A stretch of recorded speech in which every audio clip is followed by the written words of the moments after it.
Assalamualaikum warahmatullahi wabarakatuh, sahabat Bang Doris Channel di mana saja berada. Sehat walafiat tentunya dan mudah-mudahan kita selalu dalam lindungan Allah Subhanahu wa taala. Amin ya rabbal alamin. Sahabat teman Bang Doris Channel di mana saja berada, pada kesempatan ini saya akan menyampaikan satu informasi, berita dan informasi ya, di mana dalam situasi yang agak kisruh nih di tubuh Ba'alawi ya, Rizik Syihab sudah menemui pemerintah Presiden Prabowo yang beberapa saat lagi akan dilantik ini. Barangkali dua periode Presiden Jokowi, Rizik tidak pernah masuk ke pemerintahan karena berlawanan itu kan. Nah saat ini baru beliau mendatangi Prabowo dengan harapan mungkin ya akan bersandar ke sana, mengajak kerjasama untuk kemajuan bangsa Indonesia. Ya bagus, niatnya bagus. Ya. Akan tetapi harus kita ingat bahwa Rizik ini Zionis ini, memanfaatkan kesempatan untuk menguntungkan diri pribadi ini. Jangan dikira ini ya. Jangan kita lengah dan pemerintah pun pasti akan lebih waspada. Dan mereka sudah tahu bagaimana gerak-gerik dan terjangnya Rizik Syihab ini. Kemudian Presiden juga adalah estafet dari Presiden Jokowi yang mungkin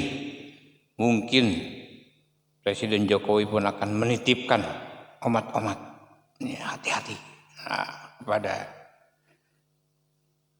Rizik Syihab dan kawan-kawan, dan bila perlu lawan, usir, barangkali seperti itu. Mudah-mudahan seperti itu dan Prabowo siap mengusir nanti ya.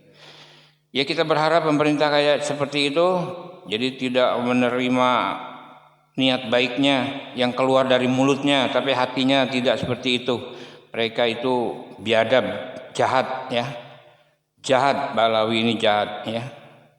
Jangan dikira mereka sudah merusak umat ya dengan segala doktrin-doktrinnya. Sudah mengganggu stabilitas keamanan nasional ini ya. Bahkan mengganggu para ulama Indonesia dengan segala doktrin-doktrin sesatnya ini. Jangan dikira ini. Dipikir kali pemerintah diam saja tidak mengikuti. Pemerintah pasti mengikuti. Pemerintah punya intelijen yang berjalan ya, yang pada saatnya nanti terbongkar oleh pemerintah ya. Jangan dikira pemerintah akan lebih waspada. Ya untuk itu baiklah, sahabat Bang Doris Channel, yuk kita ikuti saja bagaimana ucapannya seorang Rizik Syihab ini ya, yang selalu menganggap dirinya paling benar, tidak pernah menganggap dirinya salah. Ini seperti inilah. Dan dia biasanya selalu menganggap orang lain salah ini, ya.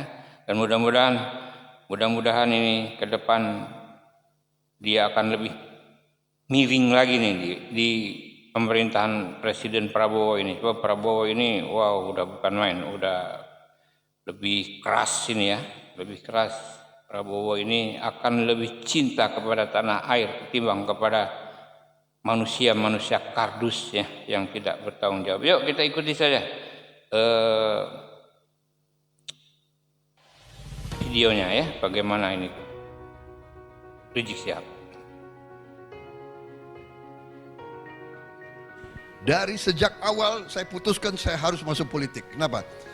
Saya lihat sesudah tahun 98 arah bangsa kita salah. Dan begitu pemerintahan baru dilantik akan datang, bertemu dengan pemerintahan baru dan seluruh jajarannya, kami akan ajak untuk mengusut semua pelanggaran HAM yang terjadi selama 1 dekade terakhir. Jadi dengan adanya pemerintahan baru yang akan datang, kita berharap muncul pejabat-pejabat baru yang peduli kepada penegakan hukum.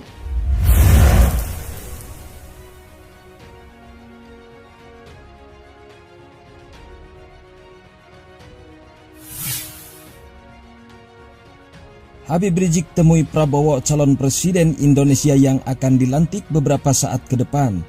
Dan pertemuan tersebut adalah agenda Habib Rizik yang akan dilakukan oleh Habib Rizik untuk melakukan kerjasama guna membangun Indonesia.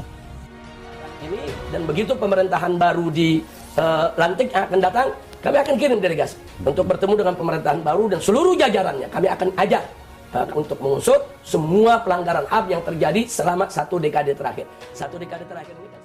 Menurut Habib Rizik, mereka pemerintahan yang akan datang akan berjuang sepenuh hati untuk menegakkan hukum dan untuk perlindungan HAM, serta untuk menegakkan keadilan. Permintaan dan harapan Habib Rizik untuk pemerintahan yang akan datang agar bisa supremasi hukum. Kita berharap bahwa mereka akan berjuang sepenuh hati untuk penegakan hukum dan untuk perlindungan HAM serta untuk penegakan keadilan. Karena kita sama tahu di Indonesia saat ini sedang darurat keadilan. Saat ini dengan darurat ketidakadilan, darurat kezoliman. Nah, jadi kita minta pemerintahan yang akan datang mampu untuk mengembalikan supremasi hukum. Sebab kalau pemerintahan yang akan datang, siapapun dia, kalau tetap membiarkan undang-undang ditabrak, peraturan dilanggar, kemudian mau seenak-enaknya bikin peraturan dengan tidak mempedulikan nasib rakyat, kesejahteraan rakyat, buat apa ada pemerintahan baru? Nah, kita akan berharap. Supremasi hukum adalah merupakan upaya menegakkan dan menempatkan hukum pada posisi tertinggi. Dengan menempatkan hukum sesuai tempatnya, hukum dapat melindungi seluruh warga masyarakat tanpa adanya intervensi oleh dan dari pihak manapun, termasuk oleh penyelenggara negara. Karena menurut Habib Rizik, saat ini Indonesia sedang darurat ketidakadilan, saat ini sedang darurat kezoliman. Keadilan. Karena kita sama tahu di Indonesia saat ini sedang darurat keadilan. Saat ini dengan darurat ketidakadilan, darurat kezoliman. Nah, jadi kita minta pemerintahan yang akan datang mampu untuk mengembalikan supremasi hukum. Sebab kalau bukan hanya Habib Rizik, bahkan Ketua MK mengatakan supremasi hukum harus disertai kemampuan menegakkan kaidah hukum. Dengan menempatkan hukum sesuai tempatnya, hukum dapat melindungi seluruh warga masyarakat tanpa adanya intervensi oleh dan dari pihak manapun, termasuk oleh penyelenggara negara. Menurut Habib Rizik Syihab, saat ini masyarakat mulai tidak percaya kepada hukum, masyarakat gak percaya kepada penegak hukum. Bahkan, menurut Habib Rizik Syihab, masyarakat tidak percaya kepada pemerintah. Menurutnya, keadaan seperti ini sangat berbahaya. yang pertama kali kita harapkan adalah penegakan hukum. Supaya supremasi hukum itu bisa tegak kembali agar masyarakat ini percaya kepada hukum. Saat ini kan terjadi dengan masyarakat kan krisis kepercayaan. Masyarakat mulai nggak percaya kepada hukum, nggak percaya kepada para penegak hukum, bahkan nggak percaya kepada pemerintah. Ini berbahaya sekali kalau masyarakat tidak percaya kepada pemerintah. Oleh karena itulah Habib Rizik Syihab akan menemui Presiden Prabowo setelah dilantik menjadi pemerintahan yang akan datang. Dan pertemuan itu dilakukan untuk agar supaya Prabowo kalau sudah dilantik bisa menegakkan hukum seadil-adilnya. Mari kita menjalin satu hubungan silaturahim yang berkelanjutan. Ya, karena negeri ini bukan hanya hari ini, tetapi akan terus berlanjut sampai nanti kita mencapai cita-cita nasional yang kita idamkan bersama itu. Ya, ini dari saya, nanti akan kita lanjutkan. Sementara saya serahkan Habib Rizik untuk menyampaikan hal yang dapat disampaikan pada hasil pertemuan pada sore hari ini. Terima kasih. Tak cukup di situ, Habib Rizik Syihab juga meminta agar pemerintahan yang akan datang membasmi korupsi sampai ke akar-akarnya. Karena menurut Habib Rizik Syihab di Indonesia saat ini, di pemerintahan terakhir 1 dekade ini, korupsi dibawa sama meja-mejanya. Tegakkan hukum dengan sebenar-benarnya. Termasuk dalam penegakan hukum harus serius mereka memberantas koruptor. Nah, karena korupsi di kita punya negeri ini udah kelewat batas. Nah, makanya saya sering menyampaikan di mana kesempatan, kalau di zaman Orde Baru korupsi itu masih malu-malu ada di kolong meja. Begitu kita reformasi, korupsi itu mulai berani naik di atas meja. Sementara di rezim yang akhir ini 1 dekade ini korupsi meja-mejanya dibawa semua. Nah, artinya kan sudah parah betul itu, dan ini nggak boleh kita biarkan. Maka itu. Lalu bagaimanakah kejadiannya kalau korupsi terbongkar? Akankah semua pihak terseret termasuk yang membawa meja? Oleh karena itulah Habib Rizik menemui pemerintahan yang akan datang untuk menegakkan hukum, untuk membasmi koruptor. Bahkan kebebasannya Habib Rizik akan difokuskan menyuarakan keadilan dan memerangi korupsi di negara tercinta ini. Maka itu salah satu konsentrasi saya setelah bebas ini, saya dengan kawan-kawan, dengan para pengacara akan menggelorakan di tengah masyarakat untuk perang juga melawan para koruptor. Korupsi harus menjadi musuh bersama kita semua. Koruptor tidak boleh dibiarkan. Insya Allah, mudah-mudahan Rabbuna yasru umur wa yaftahu turuq wasubul wa yansuruna wa iyyakum. Insya Allah. Sebagaimana diketahui, ia amat berani amar ma'ruf nahi mungkar. Saat ia bebas dari hukum, siapapun yang menghalanginya dari yang berbuat kecurangan, kebohongan, kezaliman, semuanya dihadapi, termasuk mafia-mafia, bahkan pemimpin negara sekalipun. Kalau berbuat curang, berbuat bohong, berbuat zalim, maka ia akan menyerangnya. Kalau presiden atau kapolri atau siapapun mencoba untuk menghalangi untuk rasa damai yang sudah dijamin oleh Undang-Undang Nomor 9 Tahun 1998 tersebut, maka beliau-beliau bisa dipidana 1 tahun penjara. Pada saat ini, ia telah bebas dari hukum selama kurang lebih 7 tahun. Kali ini, ia akan bergerak lebih leluasa untuk memerangi yang berbuat kezaliman. Pemerintahan olehnya akan diperhatikan guna menginjak rem dari blongnya aturan.